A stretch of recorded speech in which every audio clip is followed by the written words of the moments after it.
There aren't many places I've visited for work or pleasure where I've immediately thought, I need to come back here as soon as possible and film an episode of Attaché.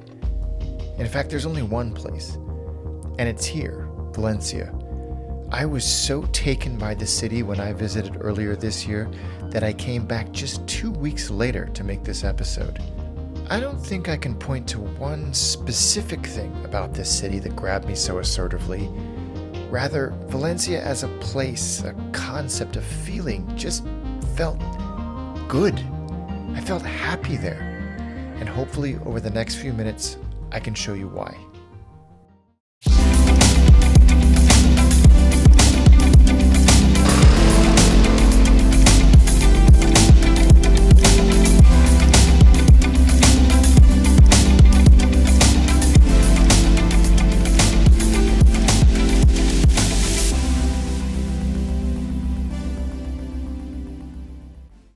Valencia is served by the efficiently named Valencia Airport, a tidy little airport just outside of the city. It's one of those great airports that really isn't that difficult to get to from the city center.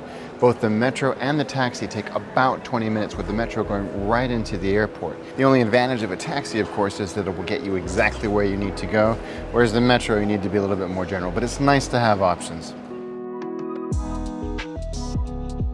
Getting around Valencia is easy. There's a very strong public transport system that is also very affordable, but we'll come back to that.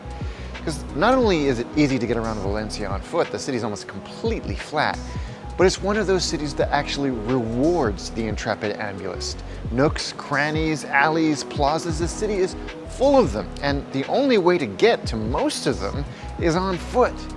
So fire up Google Maps, or even better, just let the city take you by the hand. That being said, the public transport system here is good. A metro system of 5 lines, including a tram line, plus the buses, are more than enough to get you pretty much anywhere in the city. You can buy metro tickets in any station from the machines or a manned kiosk. For the tram, you'll need to buy a ticket on the tram platform and then validate before you board. There are, of course, a variety of single-day and multi-day passes available, so look into those if you think you'll be using the system more than 1 or 2 times a day. Oh, and one little anomaly I discovered on my last trip here. If you buy 2 tickets from a machine, you'll only be issued with 1 physical ticket that is good for 2 journeys. Simply tap that ticket, let 1 person through the turnstile, then tap again and go through yourself. Don't stand at the machine waiting for the second ticket, because it's never coming, my friend. While taxis are abundant in Valencia, Uber is just not a thing here. But there are plenty of other taxi apps available like Cabify and FreeNow, both of which work really well, although you'll need to be able to receive text messages if you're signing up for those apps for the first time, so bear that in mind.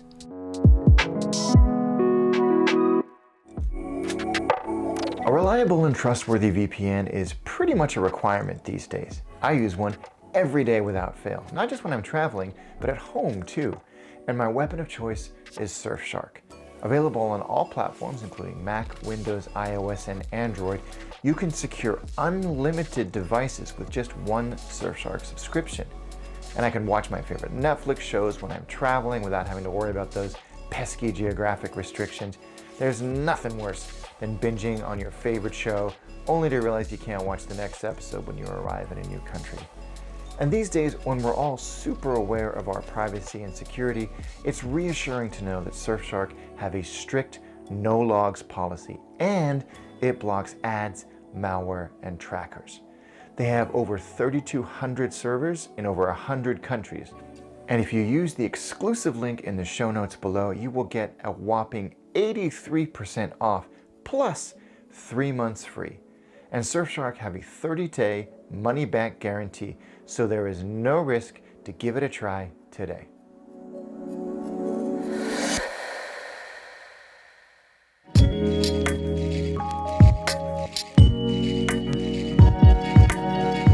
Many of the dishes and drinks we consider to be quintessentially Spanish were born here in Valencia.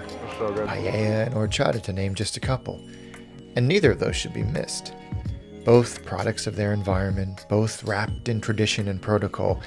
But what's great about Valencia as a food city is not only most of what you find absolutely delicious, it's also, compared to what most of us are used to anyway, insanely cheap. You gotta love that.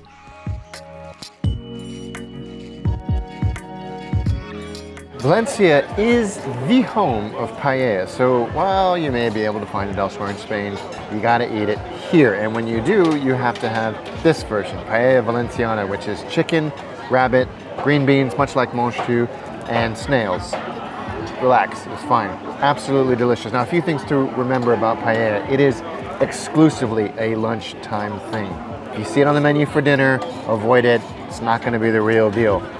The other thing is, the way it's priced in a menu is per person, but the minimum order is 2 people. You can't order paella for yourself except in dirty paella dive bars. So you double the price and you'll get a big old pot for more than enough for 2 people. You really have to experience this in the place where it was born.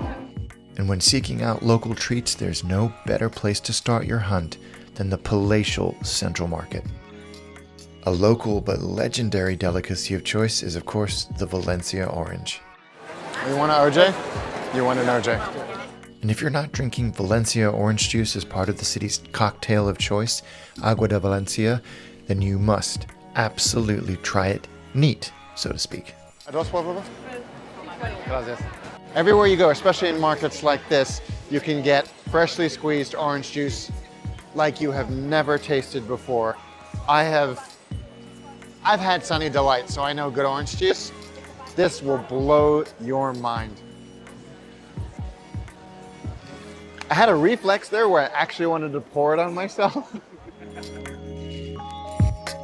I always seek out food markets whenever I travel.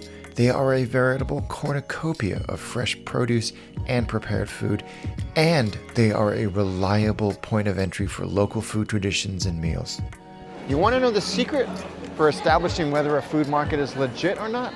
Look for the old ladies pulling their shopping carts, because that'll tell you 2 things. 1, the quality of the ingredients you find in the market is good enough for them, and 2, generally, they're affordable. You're not going to get gouged if grandma's doing her daily shop there. And it means you can get prepped food like these. And my wife reminded me that every time we come to Spain, we live on these. The simple jamon sandwich, bocadillo, jamon. Iberico ham in a baguette. That's it. No butter, no oil, no mayo, no veg, no nothing. And it's cheap too, €2.50 for this whole thing. If you go into town or the airport, you're gonna pay 6, 7, 8, 9 euros for this. But you don't have to. Come to a food market, wander, experience, and then eat. A lot of people staring at me right now. Another beautiful Valencian treat will look awfully familiar to those of you who are fans of Mexican food. Basically a taco. And the tortilla is created in almost exactly the same way. It's wheat flour, corn flour, and the fat is olive oil, as opposed to lard, which is used in Mexican tortillas. And the fillings in this instance, tomato paste, tuna, hard-boiled egg, and a beautiful, fresh, local anchovy. They are very, very different. And then drizzled with olive oil, because everything is enhanced by doing that. And you eat it just like a taco. Perfect. And to finish us off, horchata y farton. While not necessarily Valencian in origin, but certainly in popularity, you can't come here without having this, horchata. Now, if you've been to Latin America or the US, you will have seen something very, very similar and called exactly the same, but it is very, very different. In North America, Mexico, West Latin America, it's made with rice. This is made with the tiger nut. So not only is the consistency a little bit different, the flavor is different too. This is still very, very sweet, and it's also served ice cold. So when the weather is like it is today, which is boiling hot, there is nothing more satisfying than a glass of these. It's not necessarily dairy-based. It can be sometimes, so don't let that worry you. But it is delicious, and you get these wonderful things called fartons. Children among you are laughing right now, which is like a sweet bread, traditional with powdered sugar or with chocolate sometimes, or stuffed with cream, and then you just dunk it. Dunkable foods are the best foods. They're so good. And finally, don't forget, like most Iberian cities, Valencia truly comes alive at night. Dinner is taken later here, the bars and restaurants come alive, and some of your best Valencian culinary adventures will happen after the sun goes down.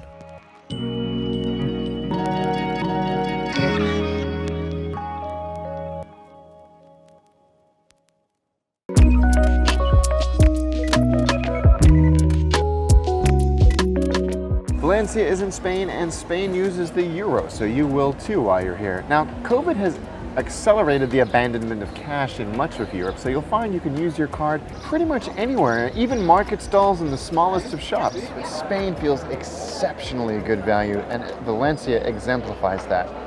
Phenomenal food is abundant and affordable.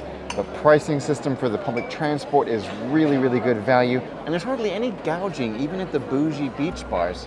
So I guess on that note, we better do the rundown. A cup of coffee will cost you around €2. A glass of beautiful Spanish beer will cost you just €2.80. And for the most reliable indicator of a nation's cost, the good old Big Mac, you're going to pay €4.60, which is almost exactly the same in US dollars.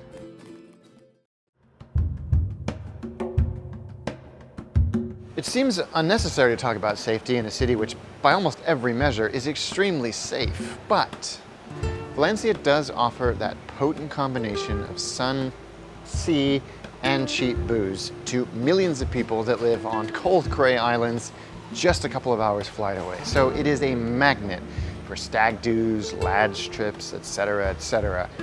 Almost always utterly harmless fun, but every now and then not. So do with that information what you will. Oh, and by the way, if you're on one of those trips, be cool.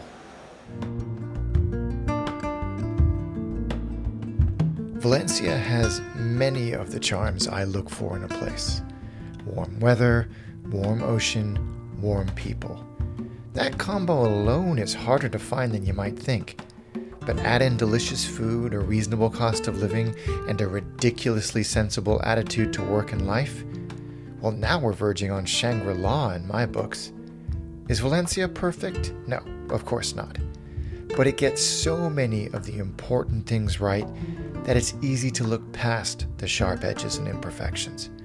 Look around Valencia and people just seem happy. And once you've spent just a little bit of time here, it's all too obvious